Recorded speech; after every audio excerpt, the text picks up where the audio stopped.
Buenos días y buenas tardes a todas las personas que nos acompañan el día de hoy en la cuarta conferencia de este ciclo de conferencias acerca de las alergias alimentarias. El día de hoy estaremos presentando el efecto de los procesamientos de los alimentos en la detección y cuantificación de alérgenos. Recordamos que este proyecto pertenece al Comité de Trabajo del Comité de Análisis de Riesgos y Toxicología de ILSI Mesoamérica.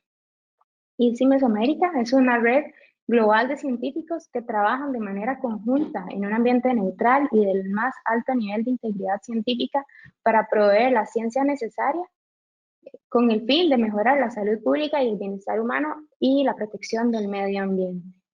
Es una organización sin fines de lucro que trabaja de manera tripartita y actualmente se encuentra en las diversas regiones del planeta, como lo pueden ver en el mapa, abarcando prácticamente todo el planeta.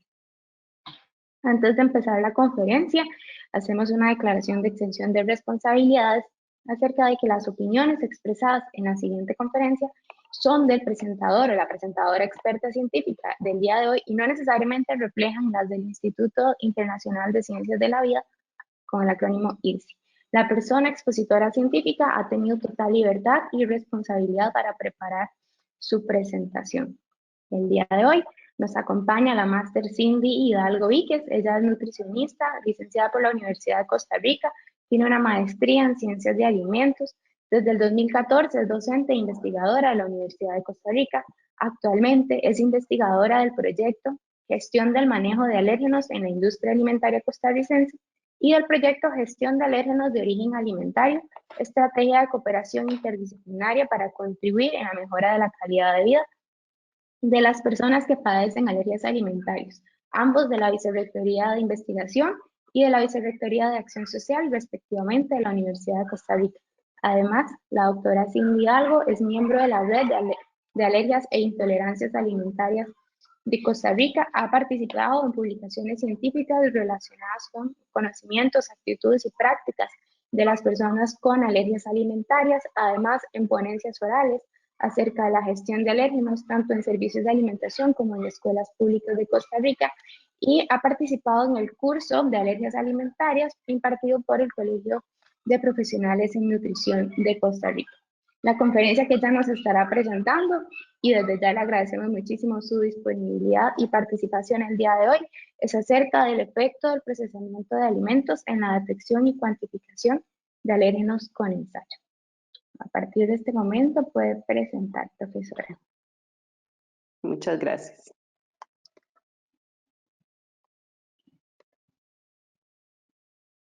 Listo.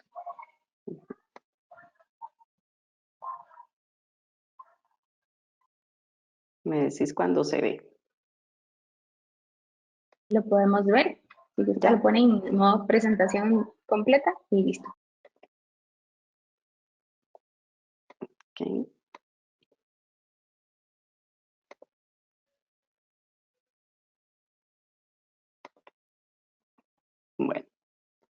Bueno, para mí es un gusto poder compartir con ustedes sobre la investigación que desarrollé durante mi tesis del posgrado. Y entonces vengo a conversar un poco sobre el efecto del procesamiento en la detección y cuantificación de alérgenos con métodos ELISA, que son ensayos inmunoabsorbentes ligados a enzimas.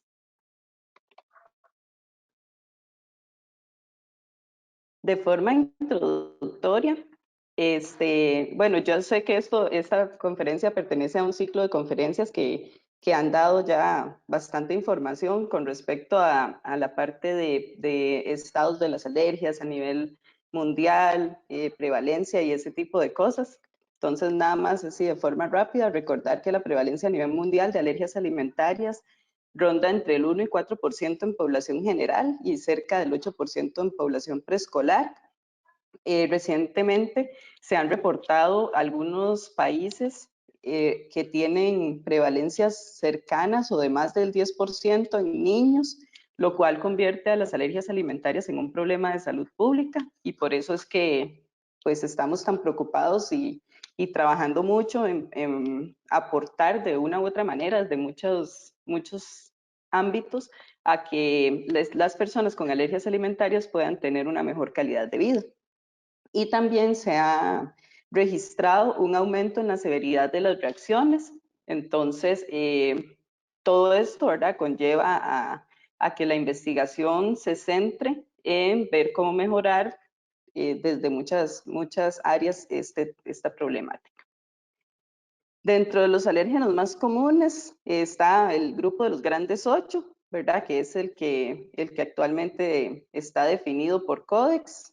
Digo actual porque esta lista de alérgenos se está revisando y actualizando de acuerdo a diversos criterios. Entonces, de forma general, ¿verdad?, se habla de leche, huevo, maní, pescado, mariscos, trigo, nueces de árbol y soya como los principales alérgenos.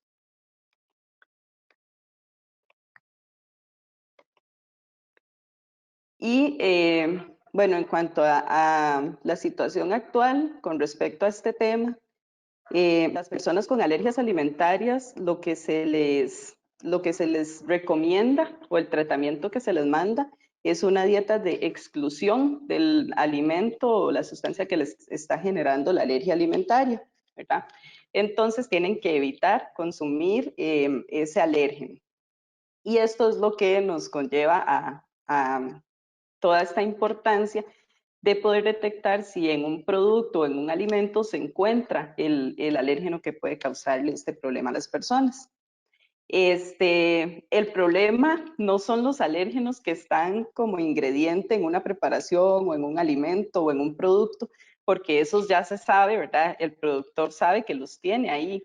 Si yo produzco una galleta a base de harina de trigo, yo sé que tengo trigo, porque es parte de los ingredientes de mi formulación. El problema son los alérgenos no declarados o los alérgenos que yo no sé que tengo, que entran a mi planta de producción de forma no intencional, ¿verdad? Esos son los que verdaderamente representan un problema porque a veces están en cantidades muy pequeñas, cuesta detectarlos o cuantificarlos y pueden eventualmente generar una reacción alérgica en algún consumidor que consuma el producto. Las pruebas ELISA son las pruebas que más se utilizan para la parte de etiquetado de alérgenos en alimentos.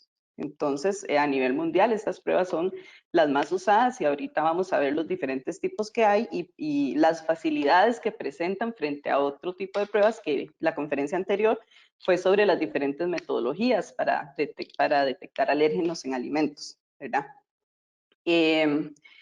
Estas pruebas tienen una serie de limitaciones en la detección y el procesamiento es uno de los que se ha visto que genera una de las mayores limitaciones. Entonces, yo les voy a mostrar los resultados de una investigación que trabajamos con horneados, ¿verdad? Para ver el efecto que había en cuanto a la detección y la cuantificación de leche y huevo en galletas.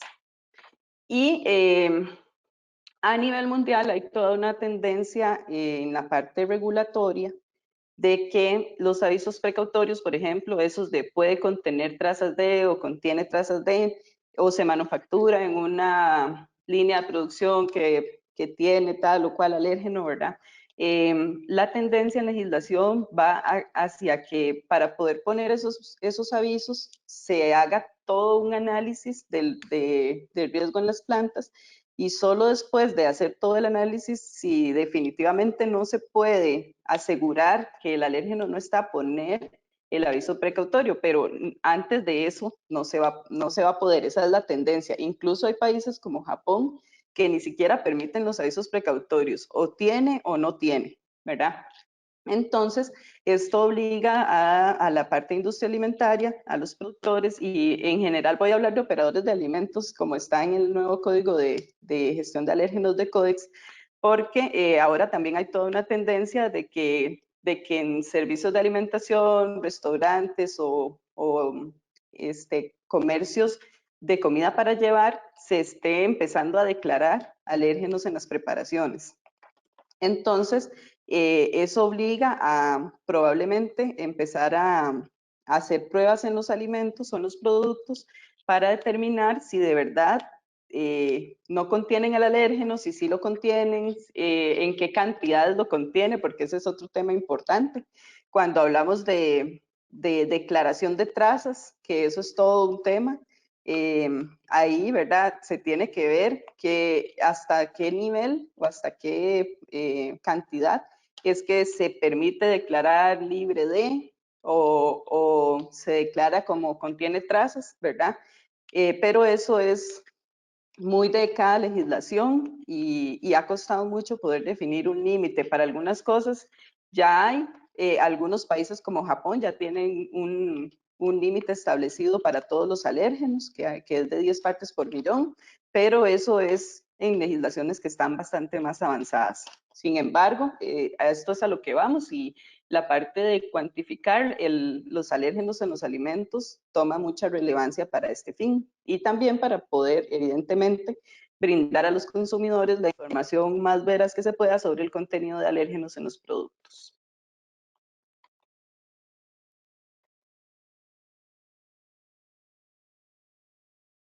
Bueno, algunas generalidades que es importante conocer para entender cómo es que se realizan estas pruebas y las limitaciones que se presentan.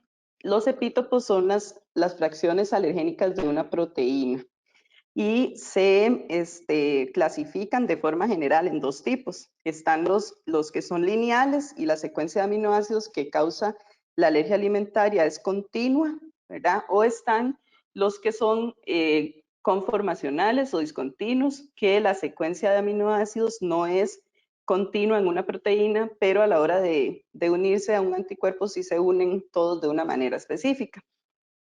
Los epítopos lineales son más estables ante una desnaturalización de una proteína.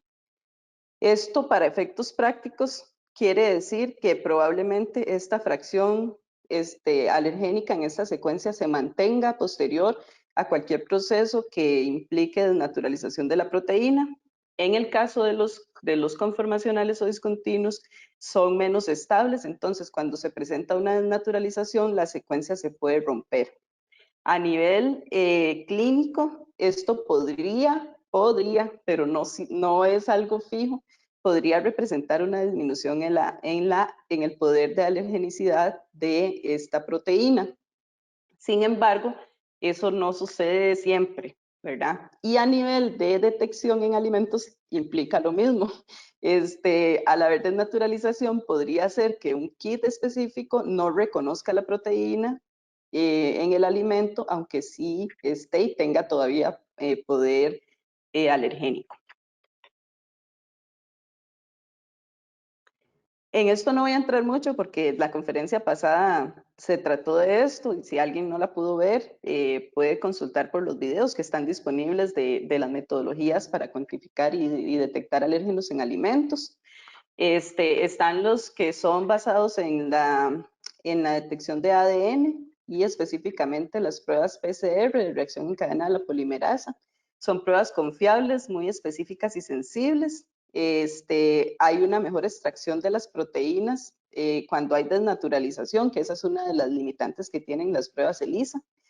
Y como desventaja, no hay una detección propiamente de epítopos de estas fracciones de estas fracciones alergénicas que mencionaba antes, sino más bien solo de ADN específico de una especie. Entonces limita, por ejemplo, especificidad entre leche y carne de res o entre huevo y carne de pollo, ¿verdad? Porque lo que detecta es el ADN de la especie y no propiamente la fracción alergénica del alimento. Algunas emergentes, está la espectrometría de masas, que tiene más especificidad que ELISA y PCR, permite un análisis simultáneo de varios alérgenos, pero como desventaja es que hay pocos estudios interlaboratorio y hay falta de información en repositorios de secuencias de proteínas para alérgenos, especialmente las que son de origen vegetal. Y se están probando biosensores que tienen una detección más fácil, rápida y también de varios alérgenos a la vez. La desventaja es que por lo menos ahora presentan un alto costo los anticuerpos y también tienen pocos estudios que validen las metodologías. Pero ambas técnicas se ven como técnicas prometedoras para solventar algunas deficiencias que se puedan presentar con otros métodos. Y por último están los métodos de reconocimiento de proteínas. Aquí se incluyen los de flujo lateral, que son pruebas más cualitativas, ¿verdad? De presencia o ausencia. Son económicas, rápidas y portátiles y no requieren instrumentación y son muy fáciles de realizar. Entonces, a veces se utilizan mucho en pruebas de rutina o en plantas de producción como para ver si sale algo, pasar ya a un análisis más profundo confirmatorio, ¿verdad? Y están las pruebas ELISA, que son las que yo les voy a hablar el día de hoy.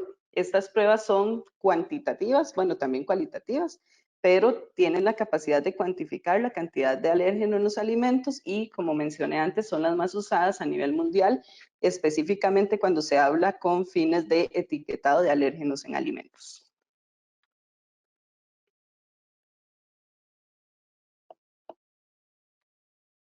Okay, entonces, las pruebas ELISA, de forma general, son relativamente fáciles de usar, dan una respuesta rápida y tienen una alta sensibilidad y un relativo bajo costo comparado con otros métodos analíticos, como por ejemplo las pruebas de PCR, porque las PCR requieren equipo más especializado y personal más capacitado.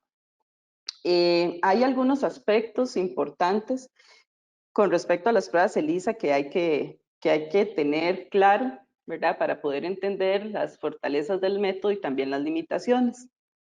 Uno es el desempeño de los kits propiamente, ¿verdad? Entonces hay aspectos relativos a la capacidad de extracción de la proteína alérgena de una matriz alimentaria. Cuando hay algún tipo de procesamiento, esa extracción se puede ver comprometida, entonces se tiene que tener presente cuáles son los reactivos de extracción, las incubaciones que se hacen, las temperaturas a las que se hacen, para poder saber si ese es el mejor kit, ¿verdad? Que puedo utilizar dependiendo de la matriz alimentaria en la que se quiera trabajar. Y el otro es el reconocimiento propiamente de las proteínas. Las especificidades de estos kits varían, entonces algunos traen, por ejemplo, que lo que detectan son solo proteínas de clara de huevo, otros reconocen, dan una gama más amplia de proteínas para un alimento, ¿verdad? Entonces varía dependiendo del tipo de kit que se utilice, la especificidad o el reconocimiento que logre hacer de las diferentes fracciones alergénicas que pueda tener un alimento, porque un alimento como la leche tiene un montón de proteínas a las que las personas pueden ser alérgicas. Entonces, ahí hay que ver cuáles son las especificidades propiamente para cada una de esas proteínas. Otras particularidades de cada uno de estos kits está relacionada con cuánto cuestan, el número de pocitos que traen, qué reactivos incluyen, ¿verdad? Entonces, esa es otra particularidad que se debe considerar. Los límites de detección y cuantificación varían entre los kits. Algunos reportan en partes por millón, otros reportan en partes por billón. Entonces, esos límites de detección y cuantificación también se tienen que revisar para ver qué es lo que más, si soy un productor de alimentos y necesito hacer las pruebas, qué es lo que más me sirve de acuerdo al fin que necesito. La cantidad de muestra, aunque esto pareciera tal vez no ser tan importante, es importante en algunos casos. A nosotros nos pasó cuando estábamos haciendo las pruebas de laboratorio que había un kit particular que la cantidad de muestra era mayor y por lo tanto la cantidad de reactivos que requería era mayor y la cantidad, y se ocupaban centrífugas, se ocupaban tubos de centrífuga más grande del usual. Entonces hubo algunas complicaciones al inicio para lograr poder establecer el método bien. Entonces estaba prácticamente, eso se debía a la cantidad específica de la muestra que se requería para correr el análisis, ¿verdad? Los tiempos también, hay kits que requieren dos incubaciones de 10 minutos, otros que requieren incubaciones de 30 minutos y después otras de 10. Entonces, hay unos kits que tienen tiempos de incubación más largos y a veces, dependiendo de la necesidad que uno tenga, el tiempo puede ser un factor muy importante.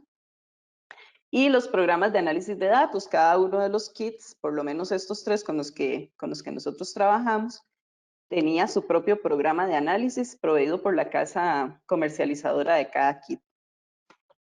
En cuanto a los tipos de ELISA, se comercializan generalmente 4 tipos, ¿verdad? Y la diferencia entre los tipos está en la unión entre el antígeno y el anticuerpo. El antígeno, digamos, llamémoslo el analito o el alérgeno que se une a ese anticuerpo. Los 4 tipos de ELISA que se comercializan son el ELISA directo. En el ELISA directo solo hay un anticuerpo con un analito. Está el ELISA indirecto, que son 2 anticuerpos con un analito, pero el analito se une en la fase sólida del pocillo. En el ELISA sándwich, que ahorita vamos a ver, es parecido, pero con una diferencia en la unión con el analito. Y el ELISA competitivo, que es para muestras muy pequeñas y en un analito compite con un reactivo por la unión a los anticuerpos. Este es un esquema de un pocito de las pruebas ELISA sándwich, que fue con las que se trabajó en esta investigación.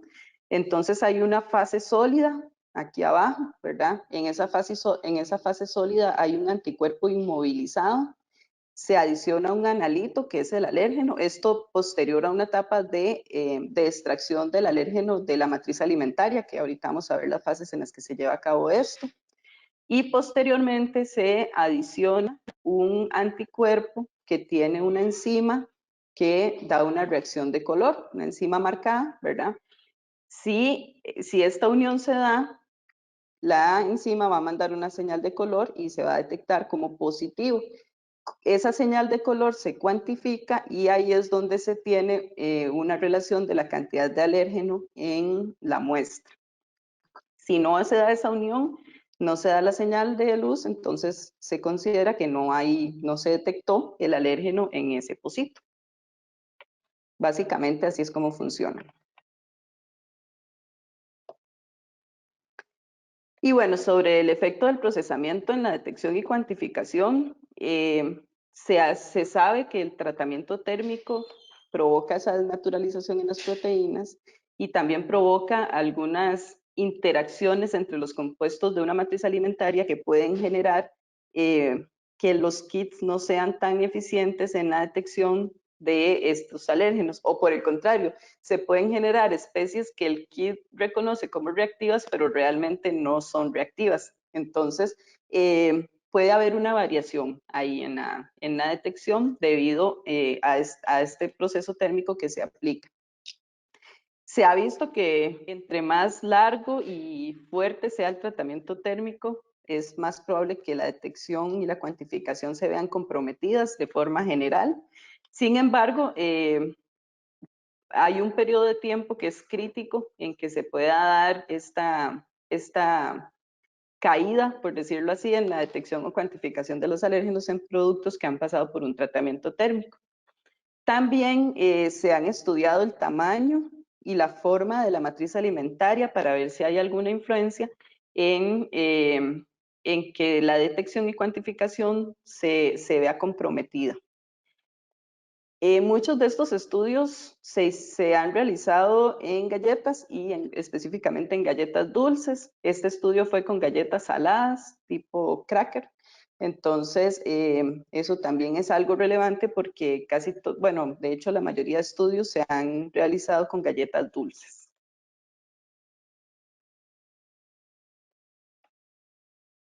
Entonces, bueno, aquí les voy a mostrar los resultados de la investigación que desarrollamos. El objetivo general de la investigación era evaluar el efecto de diferentes condiciones de proceso en galletas de fabricación comercial. Era una formulación comercial real de galletas sobre la detección y cuantificación de los alérgenos en leche y huevo mediante pruebas ELISA. Y los objetivos específicos: comparar el desempeño analítico de 3 kits con los que se realizaron los ensayos de los alérgenos leche y huevo, evaluar el efecto de la formulación de galletas comerciales en la detección y cuantificación, evaluar el efecto de la geometría comercial de las galletas, esta era la forma que tenían las galletas, y evaluar el efecto del perfil de horneado de las galletas a nivel industrial sobre la detección y cuantificación. Todo el procesamiento de las galletas se llevó a cabo en una planta de producción de galletas normal, en un escenario real. Esto para nosotros era muy importante porque otra cosa que siempre pasa con este tipo de investigaciones es que los productos se realizan a nivel de laboratorio y tal vez esa simulación en un laboratorio no representa realmente una formulación comercial que al fin y al cabo es donde los productos se van a utilizar para fines de etiquetado.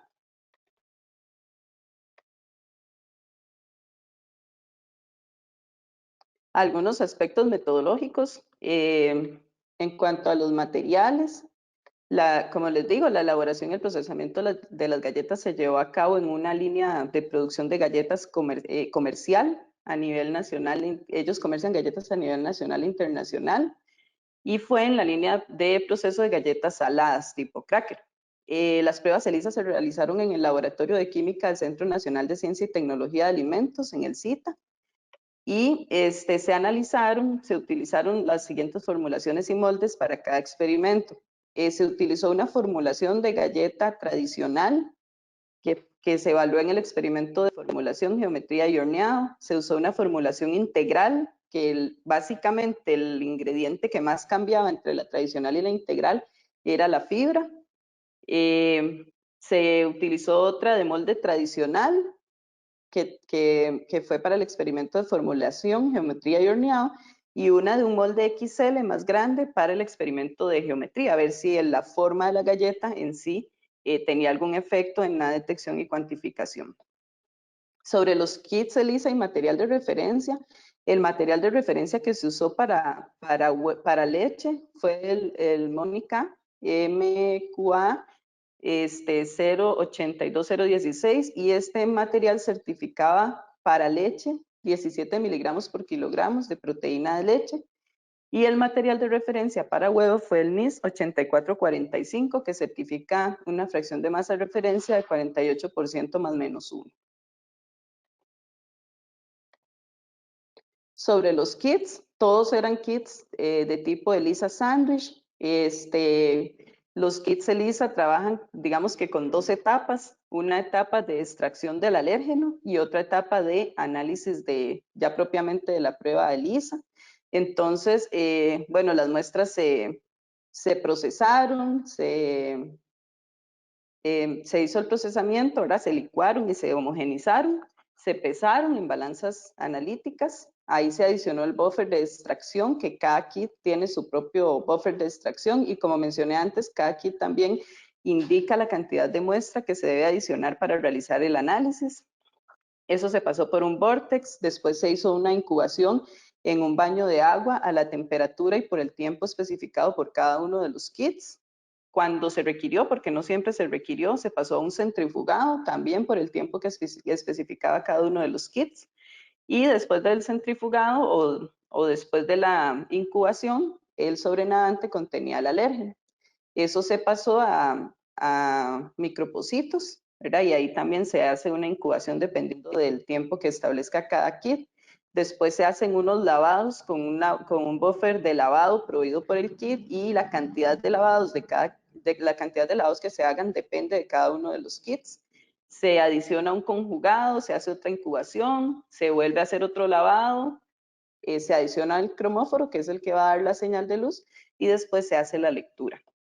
Esto de forma muy general, pasos genéricos de los kits ELISA, ¿verdad? Cada puntito rojo implica que ahí cada kit tenía alguna particularidad.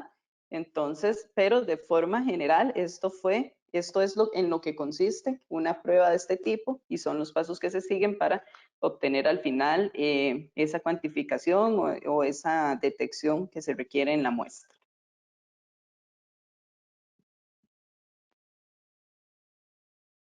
En cuanto a la contaminación y proceso de las masas y las galletas, lo que se hizo fue hacer una solución con ambos alérgenos en las cantidades que teníamos especificadas, ¿verdad? Entonces, para el lote, se hicieron 4 lotes.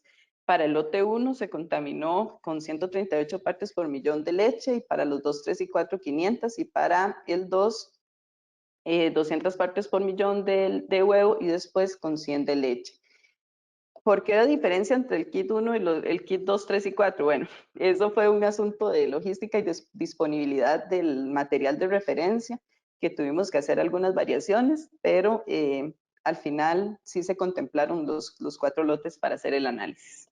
Y se hizo el proceso de contaminación en la línea de producción donde se procesan estas galletas, ¿verdad? Con una micropipeta íbamos adicionando la cantidad calculada de la solución de ambos alérgenos y en la galleta en crudo, y después eso se horneaba y se hacía la medición en el producto final. Como pueden ver, estaba bastante controlada la cantidad inicial que sabíamos que habíamos adicionado tanto a las masas como a las galletas para hacer el análisis.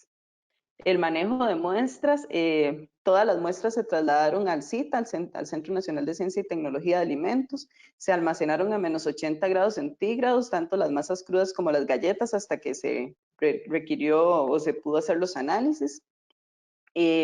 Las masas crudas se leofilizaron para tratar de homogenizar mejor los alérgenos porque eran bastante difíciles de manejar. Y se realizaron la ejecución de los ensayos y posteriormente el análisis de los datos en cada uno de los software proveídos por cada una de las empresas.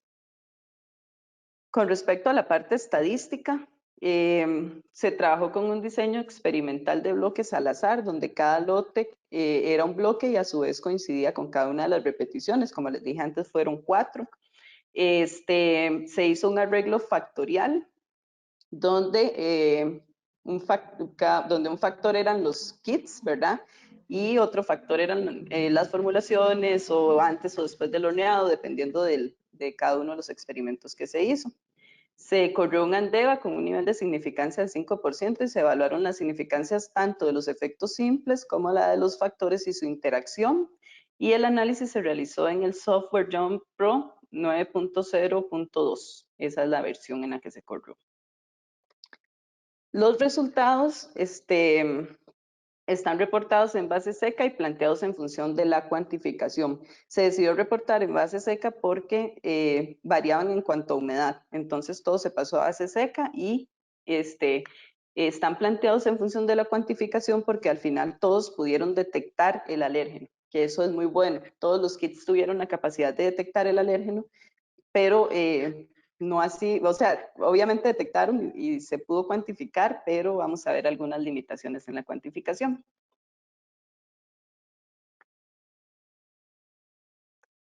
Entonces, sobre el desempeño de los kits y el efecto matriz, para esta parte lo que se hizo fue la evaluación del material de referencia sin matriz, solamente el kit analizando el material de referencia certificado y se adicionó en una masa cruda. Ahí no había un efecto del procesamiento, solamente se quería ver si había un efecto matriz al adicionarlo en una matriz alimentaria. Entonces aquí pueden ver que solamente un kit para leche no presentó un efecto matriz, sin embargo fue el que presentó una cuantificación más baja tanto en el material de referencia como en la masa cruda, ¿verdad? No presentó efecto matriz, pero presentó la cuantificación más baja. Los otros 2 kits no presentaron,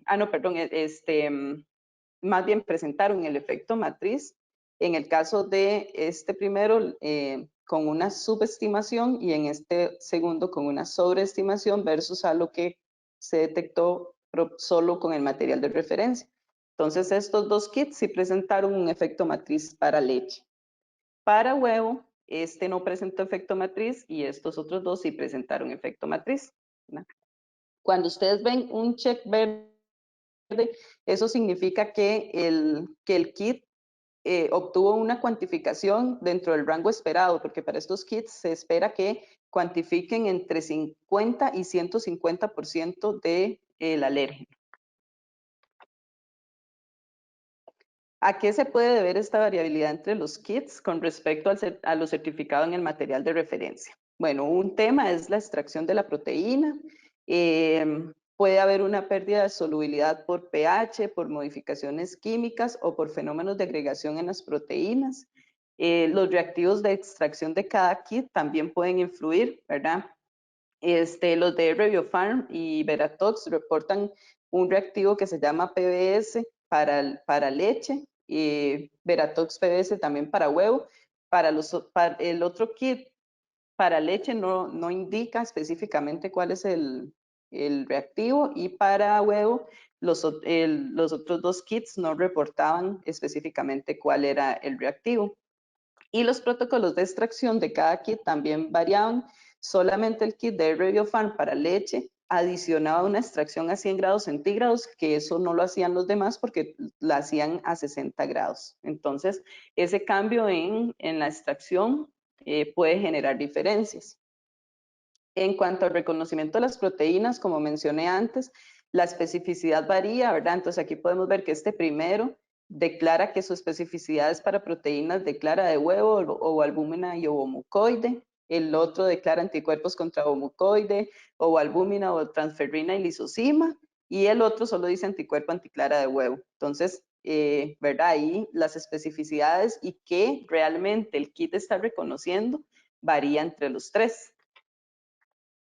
Y pues el efecto matriz, algunos componentes que pueden interferir con el ELISA al inhibir la unión entre el antígeno y el anticuerpo. Puede ser que se dé alguna reacción con epítopos o tener una actividad enzimática interferente que puede hacer que se reduzca la detección.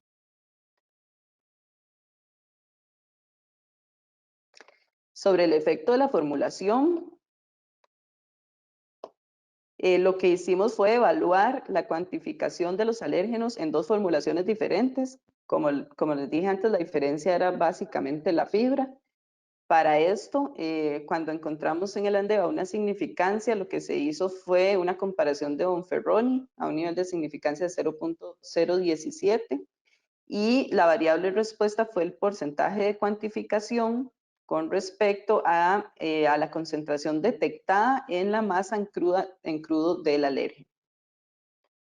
Aquí, ¿qué encontramos? Bueno, encontramos que para la formulación tradicional, para este primer kit, se encontró una diferencia entre la formulación tradicional y la integral, ¿verdad? Este fue el que mostró diferencia. Los otros dos kits para leche no mostraron una diferencia significativa. Aquí pueden ver los dos tienen A y los dos tienen A, pero este sí se encontró una diferencia significativa. Justamente este kit es el que hace una extracción diferenciada a 100 grados centígrados con respecto a los otros dos kits, ¿verdad? Por lo tanto, se podría estar presumiendo que tiene una capacidad mejor de extraer la proteína que los otros dos kits, que igual tuvieron una detección más baja. Y para huevo, en todos los kits se observó una diferencia significativa entre la formulación tradicional y la formulación integral. Esto lo que nos lleva a pensar a nosotros es que hay un efecto de la fibra en la detección, bueno, en la cuantificación de alérgenos.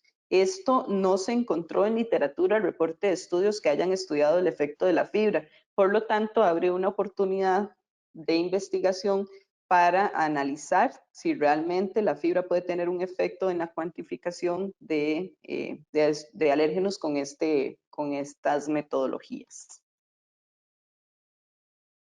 Sobre el efecto de la geometría, el tamaño propiamente de las galletas, ¿verdad?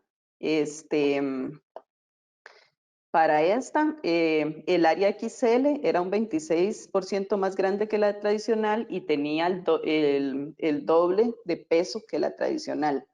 En este caso, la variable respuesta fue el porcentaje de cuantificación con respecto a la concentración detectada de la masa en la masa cruda del alérgeno. Aquí encontramos que la XL para huevo con todos los kits presentó una diferencia significativa, ¿verdad? Y en todos los kits la constante fue una disminución en la cuantificación. Aunque ya de por sí los kits de huevo siempre detectaron muy poquito, se cuantificó súper poquito, para la XL todavía fue menor la cuantificación. Por lo tanto, se puede presumir que hay un efecto aquí del tamaño de la galleta para la detección de huevo. No así para leche. Para leche no se encontró diferencia entre el tamaño tradicional y el tamaño XL. Esto nosotros al final lo atribuimos a que la galleta tradicional era como un megamolde, ¿verdad? Donde los espacios entre las galletas en realidad eran espacios muy pequeños, donde el flujo de aire no era tan grande versus a las galletas XL, que era todo esto, pero quedaban estos espacios entre las galletas, lo que hacía que hubieran flujos de aire que pudieran pasar por ahí más fácilmente y por ende tener un efecto mayor en esa desnaturalización que se puede eventualmente dar de proteínas y en la detección.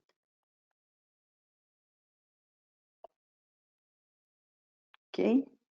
Bueno, algo importante, aquí en la leche que no hubo diferencia en ninguno, se aplica una potencia de la prueba para estar seguros de que esa no diferencia existe realmente y que no se debe propiamente a la variabilidad de los datos, y nos da que efectivamente es una no diferencia que existe, o sea, no hay diferencia porque la variabilidad de los datos no fueron los que provocaron que no encontráramos diferencia.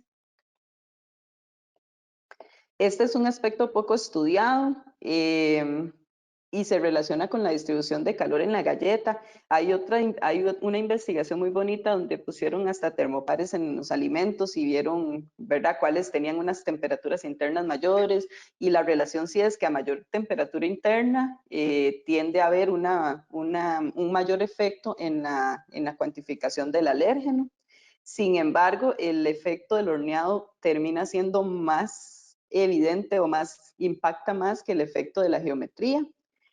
Y como pudimos ver, ¿verdad? Huevo fue más sensible al procesamiento en esta matriz para la parte de geometría, y eso es congruente con lo que se reporta en la literatura. Sobre el efecto del horneado, lo que medimos fue antes y después del horneado. Entonces se midió la masa cruda contaminada, se hornearon las galletas y después se midió en el producto final. Y lo que ustedes ven en este cuadrito es la diferencia en la cuantificación en los diferentes momentos. ¿Qué pasó con huevo? En huevo se perdió en casi todas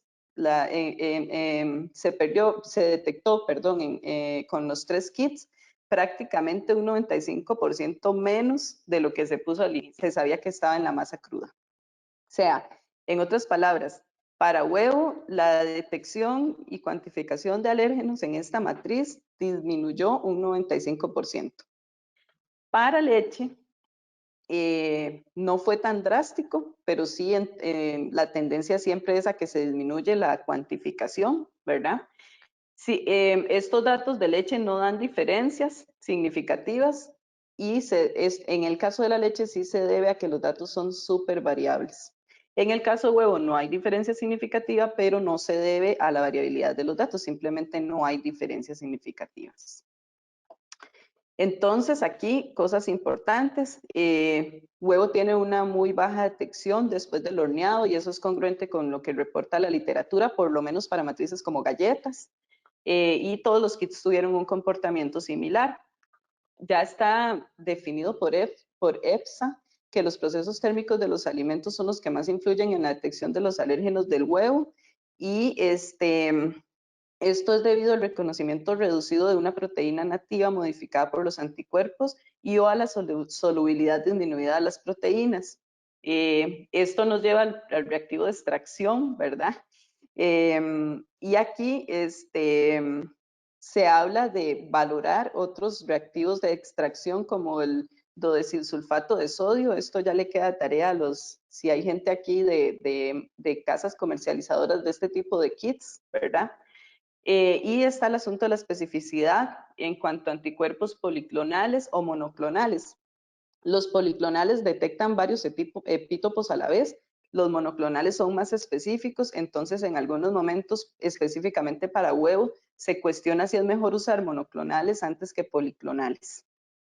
Para leche hay mucha variabilidad, entre 14 y 63%, y se evidencia disminución en la detección con respecto a más antes de hornear en todos los kits, ¿verdad? Sí se vio que disminuía, aunque no haya habido diferencia entre ellos.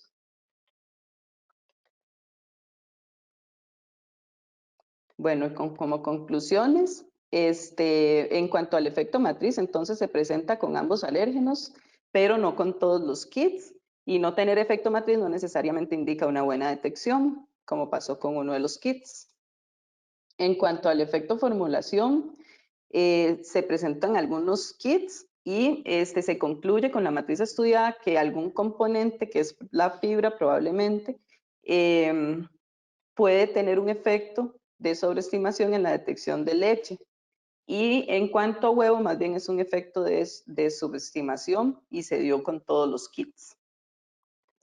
Sobre la geometría, y si hay un efecto de la geometría sobre la cuantificación del alérgeno huevo, independientemente del kit que se utilice, y eso se lo atribuimos a la distribución de calor y tratamiento térmico, y no se encontró efecto de la geometría en leche, y eso se puede concluir que el huevo es más sensible a la variación de la geometría que la leche en esta matriz específica y con los kits utilizados.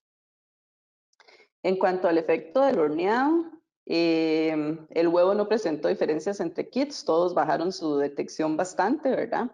Y sí sabemos que es real esa no diferencia. En cuanto a leche, no hay diferencia, pero se debe a la variabilidad de los datos.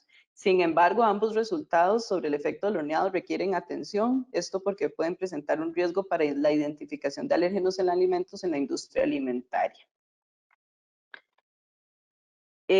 Con respecto a otras conclusiones que pudimos determinar, ¿verdad? Las características de del kit ELISA usado deben ser congruentes con los requerimientos de la industria, por ejemplo, para matrices procesados. Entonces, cada establecimiento debería de ver el efecto que pueda tener en su matriz, la detección y cuantificación, y escoger el kit que mejor se adecue a sus necesidades. Conocer información técnica sobre los reactivos de extracción, los anticuerpos utilizados y las particularidades de cada kit es importante para poder tomar mejores decisiones a la hora de elegir un ensayo para detección y cuantificación. Los kits ELISA tienen limitaciones, sin embargo, son el método de alcance generalizado para detectar alérgenos, especialmente con fines de etiquetado de alérgenos. Por lo tanto, eso lleva a que se debe continuar desarrollando investigación sobre factores que afectan la detección y buscar alternativas para mejorarlos con el fin de disminuir riesgos de que no se le brinde a los consumidores la información más veraz sobre el contenido de alérgenos en el alimento. A lo largo de esta investigación se evidencia la necesidad de tener resultados analíticos veraces que contribuyan a que la industria de alimentos tenga más confianza en los datos generados y por ende se le brinde al consumidor una mejor información y más real. Y importante evidenciar que todos los kits fueron capaces de detectar los alérgenos estudiados en todas las muestras, ¿verdad? Por lo tanto, como mencioné al inicio, todos los efectos que se reportaron en esta investigación fueron sobre la capacidad de cuantificación. Como recomendaciones para futuras investigaciones, proponemos que se investigue el efecto de la fibra sobre la detección, porque de eso casi no hay investigaciones. También se podrían estudiar otras metodologías para contaminar las muestras, por ejemplo, tipo rociado o spray. Y el liofilizado de las masas crudas nos ayudó impresionantemente a homogenizar el alérgeno en esa matriz que era compleja de manejar. Entonces, esto es algo que se puede replicar en otras investigaciones. Para la industria alimentaria, es importante que incluyan las pruebas ELISA en sus sistemas de gestión de calidad posterior a un análisis sobre estas y a lo requerido en la empresa. Las casas comerciales deben de brindar información más detallada posible sobre los reactivos, anticuerpos y demás cosas que puedan ayudarle a las personas o a las industrias a tomar mejores decisiones.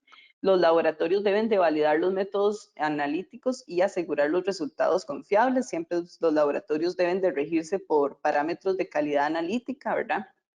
Cuando una industria contrate un laboratorio para este tipo de análisis, debe solicitar información sobre la calidad analítica y, bueno, para esta compañía de galletas específicamente, hacer un estudio de distribución de calor entre el centro y extremos de la línea de horneado para poder hacer un mejor muestreo del producto. Y a nivel regulatorio, oficializar métodos analíticos y kits comerciales para realizar vigilancia al cumplimiento de la regulación de alérgenos en el país. Esto porque vean las diferencias que se presentan entre los kits y a la hora de hacer vigilancia de etiquetado esto puede ser un problema. Japón oficializó kits de ELISA para hacer la vigilancia, han tenido buenos resultados, tienen todo un protocolo de cómo hacer la confirmación, ¿verdad? Posterior a una ELISA pasan a un PCR y así confirman resultados. Y los reglamentos deben ser claros sobre los métodos analíticos permitidos, las tolerancias y los requerimientos analíticos que deben cumplir los kits comerciales. Bueno, muchas gracias. Aquí está mi contacto. Si alguien quisiera ahondar más, ¿verdad? En la investigación que realizamos. Y esta investigación fue financiada por la compañía Pozuelo, el posgrado en Ciencia de Alimentos y el Centro Nacional de Ciencia y Tecnología de Alimentos de la Universidad de Costa Rica.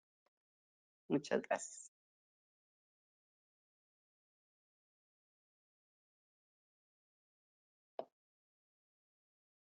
Muchas gracias a la profesora Cindy. Si tienen alguna consulta, las pueden colocar en la caja del chat. Del momento tenemos una y la profesora Rebeca nos la puede compartir. Hola, muy buenos días a todos. La pregunta que tenemos, bueno, es sobre, voy a leer la textual, pero le voy a hacer una correccióncita en la formulación. Dice, quería consultar si es posible tomar de referencia el límite menos de 20 ppb de gluten para alimentos libres de gluten, como parámetro para emitir la declaración de alérgenos de contiene gluten. Entonces, bueno, primero la aclaración que quiero hacer es que el límite es 20 ppm, ¿verdad? No ppb. Entonces, para primero tener como eso claro. Lo repito, si es posible tomar de referencia el límite de menos de 20 partes por millón de gluten para alimentos libres de gluten como parámetro para omitir la declaración de alérgenos de contiene gluten. Ok. Depende del país. Básicamente depende de la legislación. Porque, por ejemplo, en Costa Rica sí están establecidas las 20 partes por millón, ¿verdad? Para menos de 20 partes por millón se puede declarar libre de gluten, pero eso depende de las legislaciones. Ahora, en Costa Rica eso ya tiene tiempillo de haberse establecido y las metodologías de gluten ahora tienen mejor sensibilidad. Entonces, digamos que ese límite, si se quisiera a nivel regulatorio bajar un poquito, se podría bajar, pero lo que le recomiendo a esta persona es que revise la legislación vigente en su país y eso es lo que rige para poder establecerlo. Es que no sé si esa era realmente la pregunta o si está esperando más bien alguna respuesta relacionada con qué tan probable es que haya un error en detectar esas 20 partes por millón. Y bueno, no, creo que la pregunta iba en ese sentido. Nada más sumando a la respuesta de Cindy, en el caso de la legislación, bueno, de Costa Rica y el resto de países de Centroamérica, con excepción de Panamá, también se indica, ¿verdad?, que si hay menos de 20 partes por millón, sí se tienen que declarar en la parte de trazas. Entonces, el contiene gluten, no, digamos, como frase, sería para un ingrediente. En ese caso, efectivamente, no se tendría que poner, pero si lo que necesitamos declarar es la presencia de trazas de gluten, en nuestra regulación, ¿verdad? Insisto, como es obligatoria la declaración de trazas, sí tendrían que poner contiene trazas de gluten en caso de que hayan detectado una concentración que sea menor a 20 partes por millón, ¿verdad? Y como dice Cindy, bueno, eso es el límite actualmente, que podría en un futuro bajarse, ya que en otros países de hecho ya está en valores de días, ¿verdad? Por lo menos, y podría todavía bajarse más de acuerdo a la sensibilidad de los métodos. Vamos a ver que aquí hay otra pregunta. Para verla. ¿Cree que la temperatura en el proceso elimina los alérgenos, como en la investigación de la masa de la galleta y el producto terminado? Repito. ¿Cree que la temperatura en el proceso elimina los alérgenos, como en la investigación de la masa de la galleta y el producto terminado?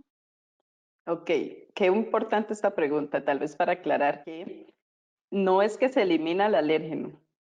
Lo que ocurrió es que los kits que trabajan, ¿verdad? Estos kits ELISA trabajan con un anticuerpo que reconoce esa fracción alergénica que se llama epítopo. Entonces, no necesariamente es que se eliminó el alérgeno. El kit redujo su capacidad de detectarlo. Pero ese es el meollo del asunto. Que el kit no lo detecte no quiere decir que el alérgeno no esté ahí y tampoco quiere decir que no le pueda causar una reacción alérgica a la persona. Entonces, de hecho, hay algunos estudios que pasan más allá, ¿verdad? Y entonces prueban estos productos en la gente para ver si lo que se detectó con el kit de Lisa es congruente con lo que pasa a nivel ya, bueno, no lo prueban con gente, pero hacen pruebas de alergenicidad simulando que una persona lo comiera, ¿verdad? Y lo que se ha visto es que no necesariamente porque el kit no detectó el alérgeno no está ahí. Y ese es el problema que hay con este tipo de pruebas, que entonces el que no lo detecte no asegura que el producto no lo tenga. No sé si respondí.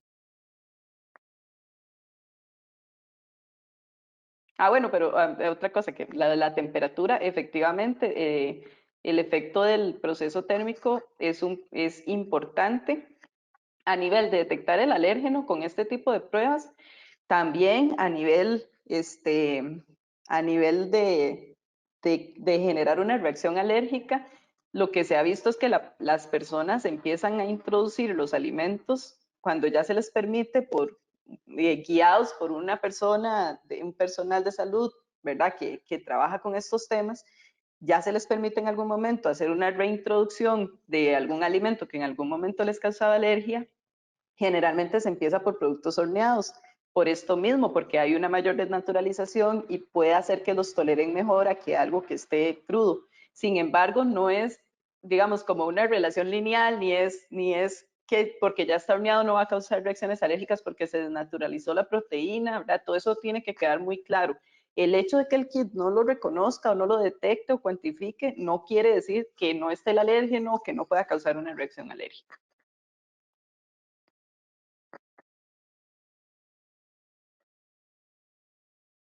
Vamos a ver.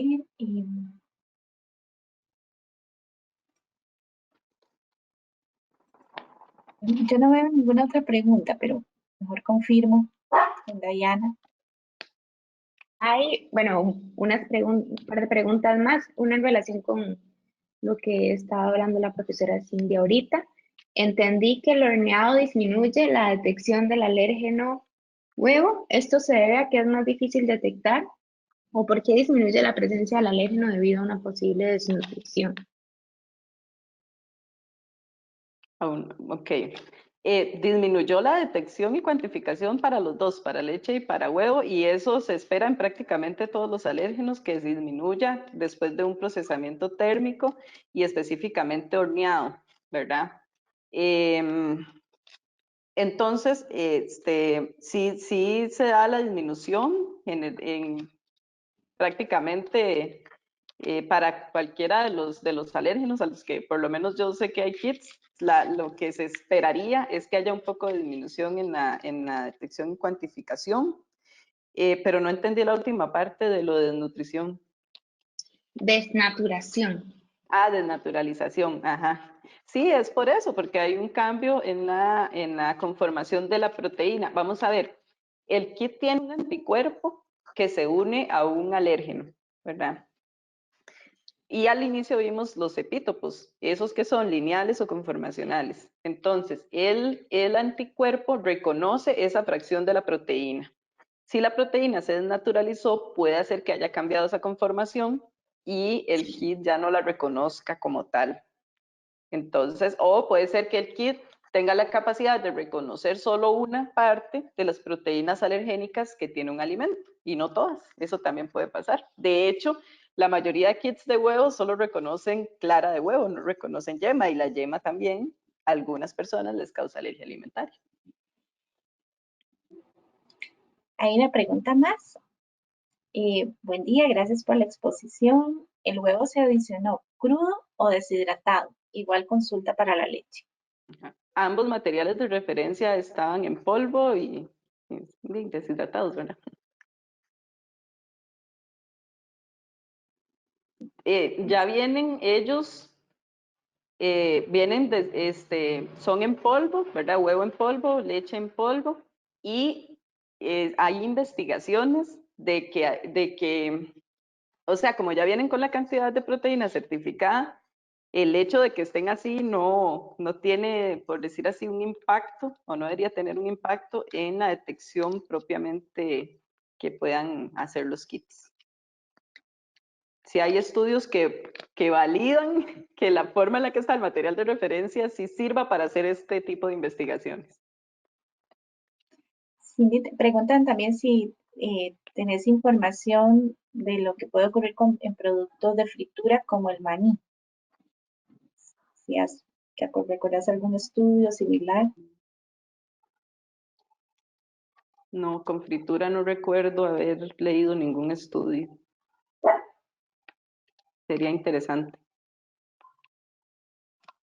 Okay. ¿Vos no te acuerdas de ninguno? No, tampoco. A ver. ¿Cuál sería la diferencia entre ese efecto de la temperatura en la detección si se compara, por ejemplo, en el aceite de soya que está permitido no declararlo como alérgeno por los procesos? Ok. ¿Cuál sería la diferencia? Voy a repetirla porque, para ver si la dije completa. ¿Cuál sería la diferencia entre ese efecto de la temperatura en la detección si se compara, por ejemplo, en el aceite de soya que está permitido no declararlo como alérgeno por los procesos? Ok, el aceite de soya está permitido no declararlo porque prácticamente las reacciones alérgicas se relacionan con proteína. El aceite de soya es suficientemente refinado para, si no está contaminado, no contener rastros de proteína que puedan generar las reacciones alérgicas. Entonces, no entiendo como muy bien la pregunta con respecto a la parte de tratamiento térmico, ¿verdad? Si se refiere a que porque el aceite de soya pasa un proceso térmico, es que no se tiene que declarar, ¿será eso? Sí, creo que sí, será que es por el tratamiento térmico que justamente el alérgeno, digamos, no estaría presente. Pero, No es porque uno ponga, digamos, a calentar el aceite para una fritura y ya no está presente el alérgeno, es porque per se el aceite no tiene proteína, sino es solamente grasa y las reacciones están relacionadas con la proteína. sí, exactamente, es un tema del procesamiento, ¿verdad? Y ese refinamiento que mencionabas. Ok, muchas gracias. Otro tipo de tratamientos térmicos disminuye también la detección de los kits. ¿Tiene algún tipo de información al respecto?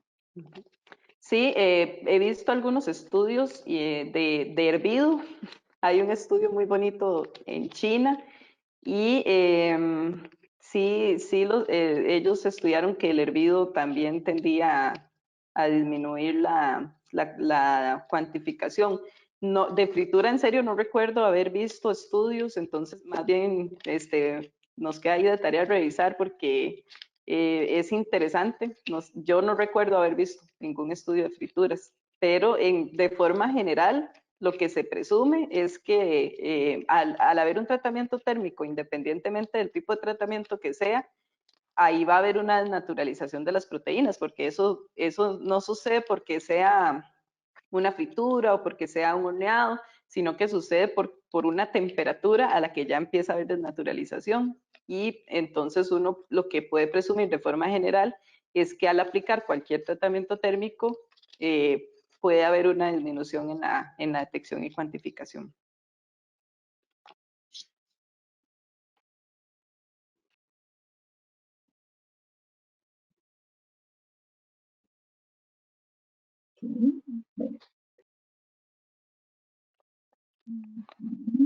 Estoy revisando para estar segura Está que no bien, se me ha está pasado bien. ninguna pregunta. Creo que de momento esas son las preguntas. Está muy bien, Diana, todas las... Muy buena información, agradece, muchas gracias por el webinar. Entonces tiene comentarios también de agradecimientos, profesora Cindy. Muchas gracias. Para ir cerrando, aprovechamos para invitarles al próximo y el que sería la última conferencia de este ciclo de conferencias, donde se estarán revisando los aspectos abordados en la reunión de expertos de la FAO y de la Organización Mundial de la Salud acerca de la evaluación del riesgo de alérgenos en los alimentos. Nos estarán acompañando el doctor Gustavo Polenta y la doctora Cristina López, y este seminario va a ser el 6 de octubre a las 10 de la mañana de la misma manera virtual y gratuito. Eventualmente estaremos compartiendo la invitación con ustedes. Y finalmente, bueno, les agradecemos muchísimo que nos hayan acompañado el día de hoy y les invitamos a revisar nuestras redes sociales donde constantemente se están publicando estos y otros eventos, las grabaciones de los seminarios y otra información también de eventos programados por otras organizaciones o filiales de IRSI Mesoamérica. Muchas gracias por acompañarnos el día de hoy y buenas tardes. Hasta luego. Hasta luego.